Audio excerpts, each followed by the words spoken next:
This episode is brought to you by Verizon Wireless.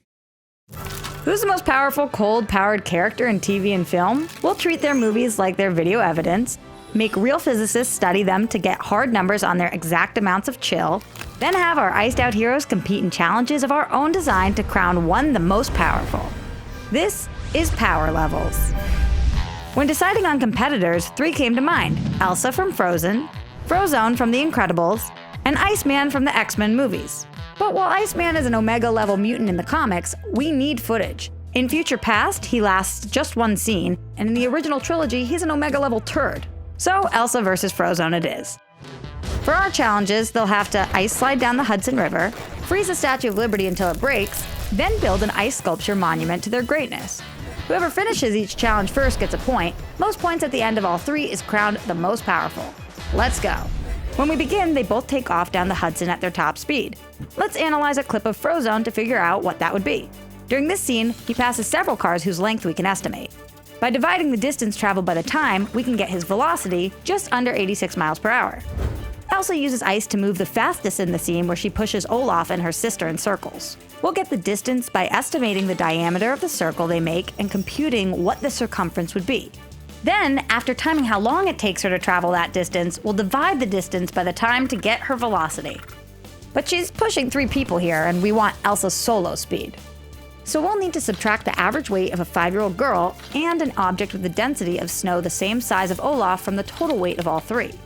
The ratio of Elsa's mass to the whole group lets us figure out how much faster she'd go if she was only pushing herself: 34.5 miles per hour. Since the Hudson is 13 miles long, we can now easily figure out their total time for part 1. Frozone jumps out to an early lead in the first part of the challenge, racing down the Hudson in 9 minutes to Elsa's 22 and giving him the first point. Now that they've arrived at the Statue of Liberty, they'll have to destroy it by using their freezing powers to suck out all the heat from the metal support structure and make it collapse. Generally, metals become brittle below -50 degrees Celsius, and at extremely cold temperatures, it becomes weak enough to break. In this scene where Elsa freezes her iron handguards off, we can see how long it takes her to freeze metal to the point of failure. First, we'll estimate the volume of the handguards, measure the time it takes to become breakable, then determine the volume per unit time for which she can turn metal brittle enough to break. And we'll do the same with Frozone in the scene where he destroys Reflux's goggles. Estimate the volume of the goggles, measure the time it takes for Frozone to do his thing, then determine the volume per unit time it takes him to make metal brittle enough to break. Since we now know their cooling rates, we can look at the volume of the skeletal frame of the statue and estimate that if 10% of the bottom supports turn brittle and crumble away, the center of mass will tilt over its base and fall. We then divide this volume by each character's cooling rate to get their time. Elsa crushes Frozone in this challenge, finishing in 2 days to his 94 and giving her point number 2. Now they need to build a giant ice sculpture of themselves where the statue once stood. To see how fast they are at ice creation, we'll time the scene where Elsa builds an ice castle from scratch and estimate its volume. And for Frozone, we'll use the scene where he stops the hydroliner by creating a giant snowdrift. We'll take the volume of a similar real-world yacht, since he makes an equivalent amount of snow, then convert it to ice by adjusting for the difference in density between the 2. Side note, when you freeze that much water that quickly, it would remove about 10 tons of TNT worth of energy. So Frozone is either containing that within his body, or it's best not to think too hard about it. The Statue of Liberty has a volume of about 2,500 cubic meters, so dividing this number by their ice creation rates gets us the time it'd take to make a statue of their own greatness.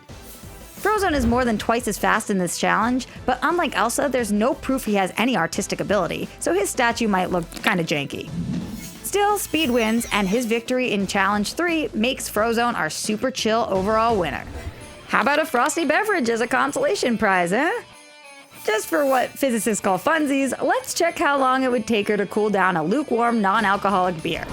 We determined her cooling power is about 45 times faster than Frozone's, and since he can transform about 43,600 gallons of water into ice in 1 second, Elsa could cool off a beer in 48 nanoseconds, meaning the crystallization process from water to ice would move through the drink at about 1% the speed of light, or as non-scientists would say, like so fast. Who knew Elsa was such a beast? I didn't, but she still lost, and the data doesn't care about your feelings. So let us know who you want to see compete, and you can see them face off right here in the next episode of Power Levels. This episode was brought to you by Verizon Wireless.